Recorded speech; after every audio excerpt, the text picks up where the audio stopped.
The member for Ryan has the call. Thank you, Mr Speaker. My question's to the Minister for Jobs, Industrial Relations and Women. Will the minister please update the House on what action the government is taking to crack down on militant unions, and what would a reckless approach that allows militant unions to run amok put at risk the rule of law in workplaces? The Minister for Jobs, Industrial Relations and Women. Thank you, Mr Speaker, and I thank the hard-working member for Ryan for her question. And given the terrific jobs figures that we have seen under the government's strong economic plan, more than 1.1 million new jobs created, I can understand precisely why she is concerned about militant and reckless unions. Because the member knows that militant unions who harbour militant lawbreakers are a threat to continuous and record jobs growth. That is why the government has taken very strong action to protect workers, to protect them from bullying and thuggery and intimidation by those militant union bosses.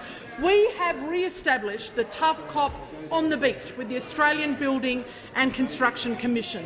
We have established the Registered Organisations Commission, and we have legislation in the Senate right now that would stop workers' entitlement funds from being used as slush funds, and we would get rid of those dodgy union officials who would be dishonest in using those monies. And of course, we have a raft of legislation before the Senate that would protect workers' superannuation entitlements, would stop the rorts and the rip-offs that were created by the Leader of the Opposition when he actually served in the Treasury benches for those low-balance accounts. Now, these, of course, are very good and sensible reforms that will protect workers and will protect their hard-won and hard-earned entitlements. But not only do those opposite not support them, in fact, if they got a chance, they would get rid of them in their entirety, because they are under the thumb of the militant unions. Militant unions that the courts have said would place themselves above the law. Now, we have seen rallies right across the country this week by the self-proclaimed lawbreaker herself, Sally McManus.